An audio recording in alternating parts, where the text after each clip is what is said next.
আসসালামু আলাইকুম ওয়া রাহমাতুল্লাহি ওয়া বারাকাতুহু। ইন্নাল হামদালিল্লাহ ওয়াসসালাতু ওয়াসসালামু আলা রাসূলিল্লাহ ওয়া আলা আলিহি ওয়া আসহাবিহি আজমাইন। আউযু বিল্লাহি মিনাশ শাইতানির রাজীম। বিসমিল্লাহির রাহমানির রহিম।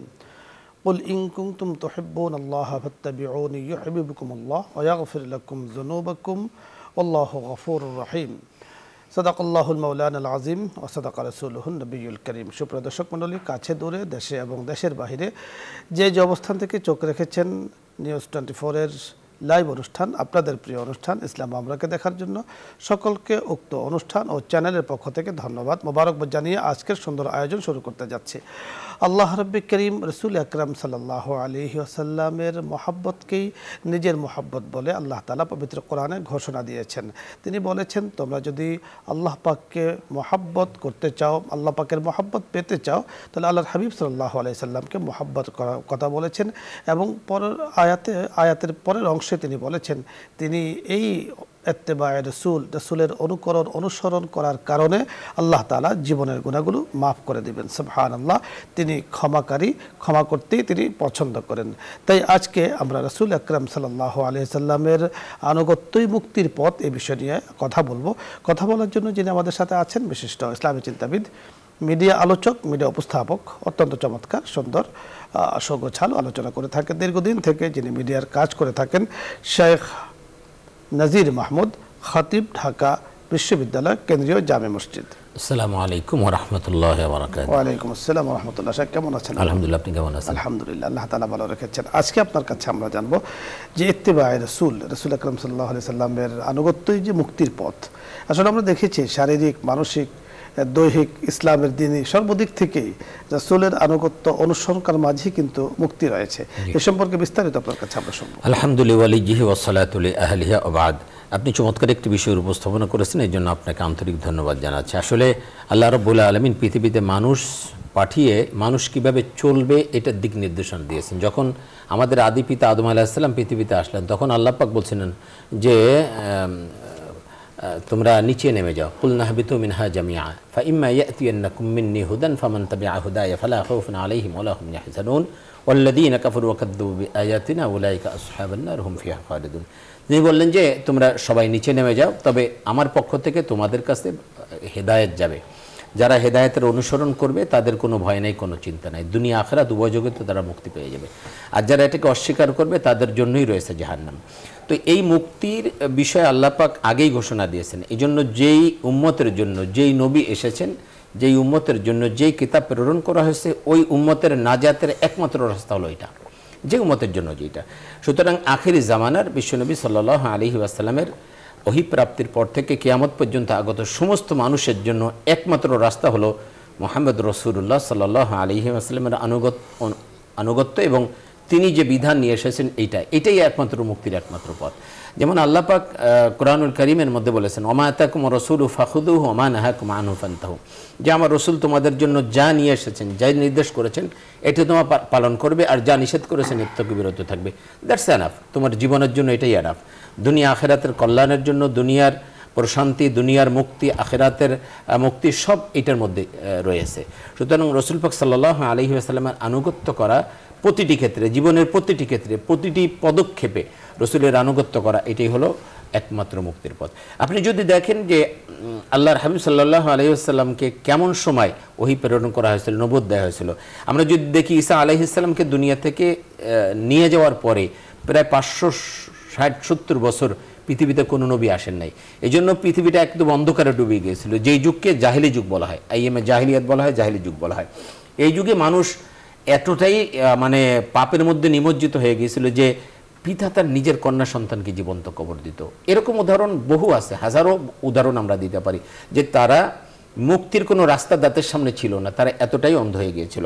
আল্লাহ পাক কুরআনুল কারীমের মধ্যে একথা বলছেন, ওয়াকুনতুম আলা শাফা হুফরাতিম মিনান নার ফাআনকাদাকুম মিনহা, তোমরা তো জাহান্নামের কিনারে দাঁড়িয়েছিলে, তোমাদের চরিত্র, তোমাদের অবস্থা এমন ছিল, মরার সাথে সাথে জাহান্নাম। আল্লাহ বলছেন ফাআনকাদাকুম মিনহা, আমি সেখান থেকে তোমাদেরকে হেফাজত করেছি, আমি তোমাদেরকে সেভ করেছি দুটি হিদায়াতনামা পাঠিয়ে, একটা হলো কোরআনুল কারীম আর হলেন মুহাম্মদ রাসূলুল্লাহ সাল্লাল্লাহু আলাইহি ওয়াসাল্লাম। এখন কোরআন এবং আল্লাহর হাবিবের সুন্নাহ এটা কি? কোরআন হলো আল্লাহ পাক একটা কিতাব দিয়েছেন আমাদেরকে, এই কিতাবকে বুঝিয়ে দেওয়ার জন্য, কিতাব জীবনে বাস্তবায়ন করার জন্য রসুল পাক সাল্লাল্লাহু আলাইহি ওয়াসাল্লামকে পাঠানো হয়েছে। রসুল পাক সাল্লাল্লাহু আলাইহি ওয়াসাল্লাম কোরআনুল কারীমের প্রত্যেকটা হুকুম নিজের জীবনে বাস্তবায়ন করে দেখিয়েছেন, সাহাবা রাদিয়াল্লাহু আজমাইন সেটা করিয়েছেন। এই জন্য তারা, এই সাহাবাগণ দুনিয়াতে থেকেই জান্নাতের সুসংবাদ পেয়েছেন। সুতরাং আমরা বলতে পারি যে রসুলের আনুগত্যের মধ্যেই মূলত কি আছে, মুক্তি রয়েছে। আপনি যদি দেখেন কোরআনুল কারীমের মধ্যে আল্লাহ বলছেন যে আমি রসুলগণকে পাঠিয়েছি, ওমা আরসালনামির রসুলিন ইল্লা লিয়ুতাআ বিইذনিল্লাহ, ওমা আরসালনামির রসুলিন ইল্লা লিয়ুতাআ বিইذনিল্লাহ। আমি রসুলগণকে এজন্য পাঠাইনি, বরং এজন্যই পাঠিয়ে যে তোমরা তার আনুগত্য করবে।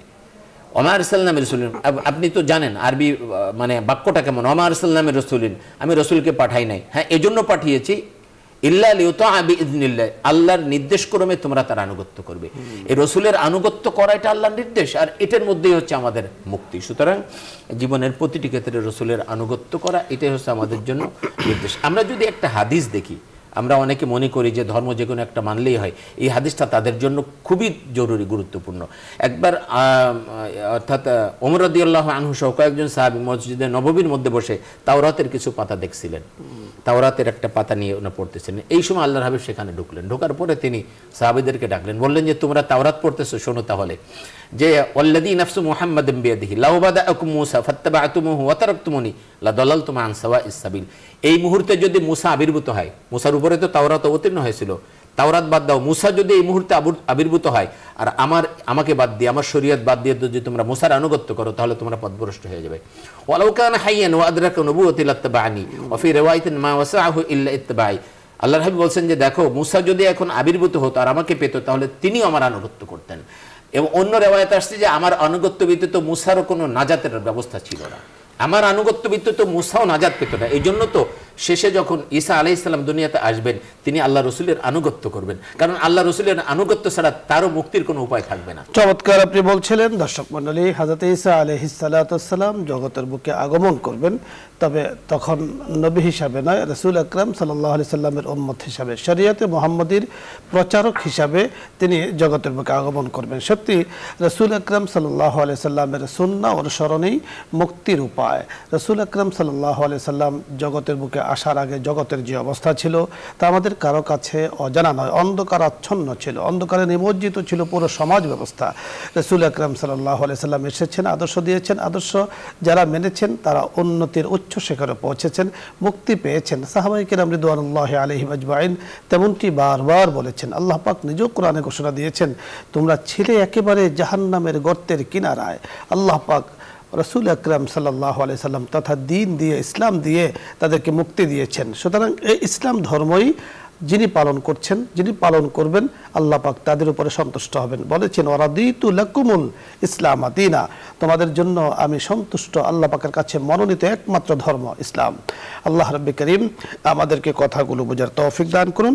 আলোচ্য বিষয় নিয়ে আপনাদের কোনো কিছু জানার থাকলে অথবা কোনো মাসলা মাসাইল জানার প্রয়োজন হলে প্রশ্ন করুন, আমরা চেষ্টা করব কথা বলার জন্য। প্রথমে যিনি আছেন, আসসালামু আলাইকুম ওয়া রাহমাতুল্লাহ। দর্শক নাম বলে পরিচয় দিয়ে প্রশ্ন করুন। আসসালামু আলাইকুম। ওয়ালাইকুম আসসালাম। হুজুর, আমার একটা প্রশ্ন ছিল। বলুন।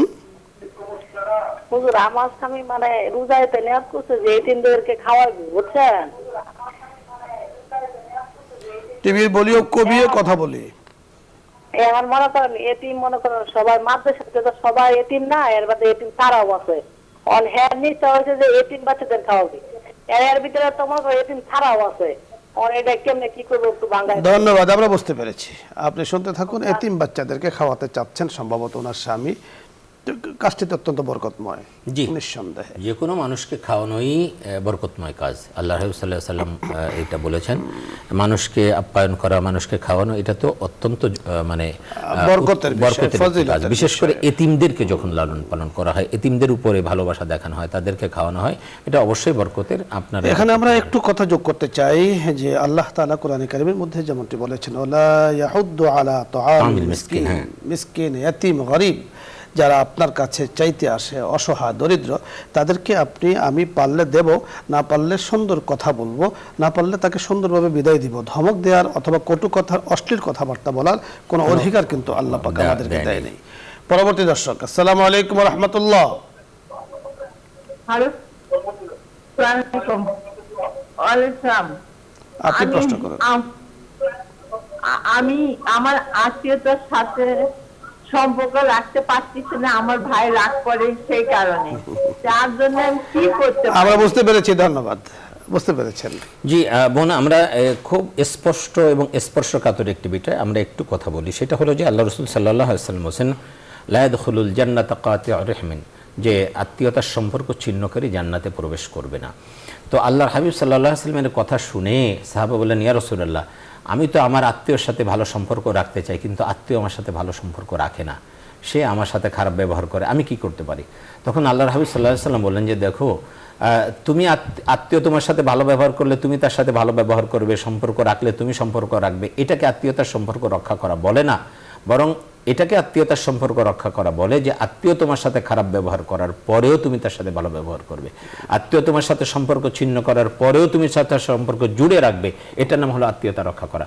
আপনি চেষ্টা করবেন আপনার আত্মীয়র সাথে সবসময় সম্পর্ক দৃঢ় করতে, সম্পর্ক বজায় রাখতে। এর মধ্যে দুইটা ফায়দা, একটা হলো আল্লাহ পাকের মানে হায়াতে বারাকা দান করবেন, আপনার রিজিকের মধ্যে আল্লাহ বারাকা দান করবেন। আত্মীয়তার সম্পর্ক ছিন্ন করলে কবিরা গুনাহ এবং এর জন্য জাহান্নামের সংবাদ দেওয়া হয়েছে। চমৎকার আপনি বলছেন, চেষ্টা করব অবশ্যই আত্মীয়তার সম্পর্ক। আপনার ভাই রাগ করবে আত্মীয়তার সম্পর্ক রক্ষা করলে, আর আপনি যদি আত্মীয়তার সম্পর্ক বজায় রাখেন তাহলে আল্লাহ পাক খুশি হবেন। আপনি যদি নষ্ট করেন তাহলে আল্লাহ রাসূলের হাদিসের খেলাফ কাজ হয়ে যাবে, বিপরীত কাজ হবে। তাহলে যেখানে দিন সেখানে আমার সকল কিছু পেছনে, দিন হলো আগে। আল্লাহ তাআলা রাসূল আকরাম সাল্লাল্লাহু আলাইহি ওয়াসাল্লামের মাধ্যমে আমাদেরকে জানিয়ে দিয়েছেন সর্বকাজে দিনকে প্রাধান্য দেওয়া, ইসলামকে প্রাধান্য দেওয়া, ইসলামের শিক্ষাকে প্রাধান্য দেওয়া। পরবর্তী দর্শক, জি আসসালামু আলাইকুম ওয়া রাহমাতুল্লাহ।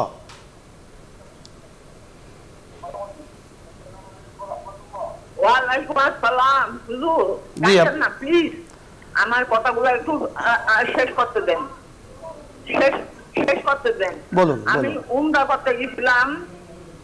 করতে গেছিলাম, এই বয়সে যেভাবে হোক দুইটা বাচ্চা সাথে করে। তো ওরা তো বাচ্চা মানুষ, ওরা এত বুঝেও না ভালো।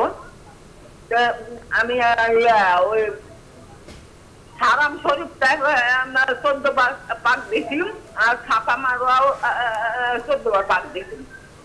কিন্তু আমাদের নবীজি রওজা শরীফের ভিতরে রাত 10টার পরে ছাড়া নাকি মহিলাদের ঢুকতে দেয় না।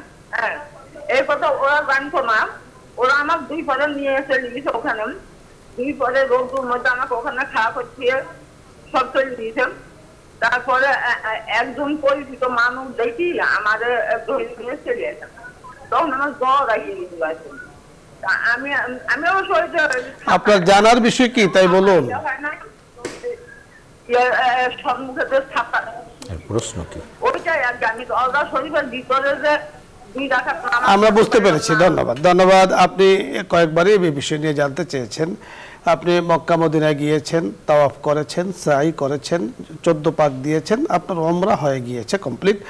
আপনি এসেছেন মক্কায় রওজা মুবারকে, আপনি সেখানে গিয়েছেন, কাছে গিয়ে আপনি সালাম দিয়েছেন, সালাম হয়ে গিয়েছে। ওনার প্রশ্নটা হলো, আমি যেটা বুঝতে পেরেছি, যে সেখানে গিয়ে যে 2 রাকাত নামাজ পড়তে হয় রিয়াজুল জান্নাহ, এটা সম্ভবত ওনার পড়া হয়। এটা আবশ্যক না, এটা আপনার জন্য আবশ্যক না, পড়তে পারলে ভালো। এটা একটা মনের আবেগ থাকে যে রিয়াজুল জান্নাহর মধ্যে 2 রাকাত নামাজ পড়তাম। এটা না করলেও যে আপনার উমরা হবে না তা না, আপনার উমরা তো মক্কাতেই হয়ে গেছে। এরপর আল্লাহর হাবিবের দরবারে গেছেন, সালাম জানাইছেন, রিয়াজুল জান্নাহর মধ্যে ঢুকছেন, এটাও আপনার জন্য সৌভাগ্যের একটা বিষয় যে দুনিয়াতে জান্নাতের একটা টুকরা আছে, দুনিয়াতে জান্নাতের একটা অংশ আছে, সেটা হলো রিয়াজুল জান্নাহ। সেখানে আপনি ঢুকতে পেরেছেন, আলহামদুলিল্লাহ, এটাও অনেক বড় সৌভাগ্যের বিষয়। নামাজ পড়তে পারেন না, সেটা ভিন্ন কথা। তো এ নিয়ে আপনার আফসোস করার কিছু নেই। আল্লাহ পাক আবারও আপনাকে যাওয়ার সুযোগ করে দিন, আপনি পরবর্তীতে যাবেন ইনশাআল্লাহ। ধন্যবাদ শেখ আপনাকে। দর্শক মণ্ডলী, ধন্যবাদ আপনাদেরকেও জানাচ্ছি। আসলে মক্কা মদিনার ইশক, মক্কা মদিনার মোহাব্বত যার কলবে আছে, এটা এমন এক বিষয় যে তৃপ্তি আসে না, তৃপ্তির শেষ নেই। সারাক্ষণই মনে চায় মক্কা মদিনায় যাই, আমাদের চোখের সামনে ভাসতে থাকে যে মক্কা মদিনার সেই চিত্রগুলো, রাসূল আকরাম সাল্লাল্লাহু আলাইহি ওয়াসাল্লাম যেখানে শায়িত আছেন, রওজা মুবারক আছে, বাইতুল্লাহ শরীফ, সকল কিছু আসলে ভাসতে থাকে। যতবারই যাওয়া হয় ততবারই মনে হয় আরও যাই। একমাত্র জায়গা, একমাত্র আল্লাহ তাআলা বরকতময় করেছেন পবিত্র করেছেন, যেখানে বারবার যেতে মনে চায়। আল্লাহ রাব্বে করিম আমাদেরকে বারবার যাওয়ার তৌফিক দান করুন। আপনাদেরকে সকলকে ধন্যবাদ জানিয়ে আগামী অনুষ্ঠানের আমন্ত্রণ জানিয়ে আজকের মতো বিদায় নিচ্ছি। আসসালামু আলাইকুম ওয়া রাহমাতুল্লাহি ওয়া বারাকাতুহু। দোয়া হবে দরুদ ইস্তিগফার পাঠ করি। আল্লাহুম্মা সাল্লি আলা সাইয়্যিদিনা ওয়া নাবিয়িনা ওয়া শাফিঈনা ওয়া হাবিবিনা মাওলানা মুহাম্মদ সাল্লাল্লাহু আলাইহি ওয়া আলা আলিহি ওয়া আসহাবিহি ওয়া বারাকা ওয়া সাল্লাম। আস্তাগফিরুল্লাহ রাব্বি মিন কুল্লি যামবিন ওয়া আতুবু ইলাইহি লা হাওলা ওয়া লা কুওয়াতা ইল্লা বিল্লাহিল আলিয়্যিল আযীম। আলহামদুলিল্লাহি রাব্বিল আলামিন। আলহামদুলিল্লাহি রাব্বিল আলামিন ওয়াল আকিবাতু লিল মুত্তাকিন ওয়া আলা আলিহি ওয়া আসহাবিহি আজমাইন। الحمد لمن قدر خيرا وخبالا والشكر لمن صور حسنا وجمالا يا كريم يا رحيم مولاي كريم আজকে বসুন্ধরা পরিবারের মওলাই করিম নিউজ 24 এর লাইভ অনুষ্ঠান ইসলাম আমরাই বসে ইয়া আল্লাহ দুরূদ ইস্তিগফার পাঠ করেছি, দ্বীনি আলোচনা করেছি, ইত্তেবায়ে রাসূলের কথাগুলো আমরা সংক্ষিপ্তভাবে বলার চেষ্টা করেছি। মেহেরবানি করে প্রোগ্রামকে, আয়োজকদেরকে, মেহেরবানি করে চ্যানেলকে, অনুষ্ঠানকে, দর্শককে, যারা মাওলাই করিম আমরা যুক্ত আছি, সকলকে আপনি কবুল ও মঞ্জুর করে নেন। ইয়া করিম আমাদের সকলকে আপনি মাফ করে দেন। ইয়া আল্লাহ দেশের মানুষগুলোকে আপনি মাফ করে দেন। तमाम জাহানের উম্মতে মুসলিমাকে আপনি মাফ করে দেন। ইয়া আল্লাহ দেশের জন্য সর্ব অবস্থায় খায়র ও কল্যাণের ফয়সালা করে দেন। বসুন্ধরা পরিবারের মধ্য থেকে, মাওলাই করিম আমাদের পরিবারের মধ্য থেকে, तमाम জাহানের উম্মতে মুসলিমার পরিবারের মধ্য থেকে যারা কবরবাসী হয়েছেন তাদের জন্য শান্তির ফয়সালা করে দেন, জান্নাতের ফয়সালা করে দেন, জাহান্নাম থেকে মুক্তির ফয়সালা করে দেন। মাওলাই করিম ইয়া আল্লাহ সর্বশেষ আমাদের এক মা প্রশ্ন করেছেন উমরার ব্যাপারে। ইয়া আল্লাহ আমাদের হৃদয়ের মধ্যে ইয়া আল্লাহ মক্কা মদিনার মোহাব্বত ঢেলে দেন। রহে মেরা মাসকান হাওয়ালি কাবা, রহে মেরা মদফন দিয়ারে মদিনা। ইয়া আল্লাহ আশিকে মদিনা, আশিকে মক্কা আমাদেরকে বানিয়ে দেন। আপনার হাবিবে কণ্ঠের সাথে কণ্ঠ মিলিয়ে মাওলাই করিম আমাদের পক্ষে সম্ভব হয়নি। ইয়া আল্লাহ ইসলাম গ্রহণ করা, কালিমা পড়ার অনেক পরে এসেছি, অন্তত জীবনে বারবার যাওয়ার আপনি তৌফিক দান করেন। ইয়া আল্লাহ যেদিন যে সময় চলে যাব আমাদের জবানে এইভাবে কালিমা চালু করে দিয়েন, লা ইলাহা ইল্লাল্লাহু মুহাম্মাদুর রাসূলুল্লাহ।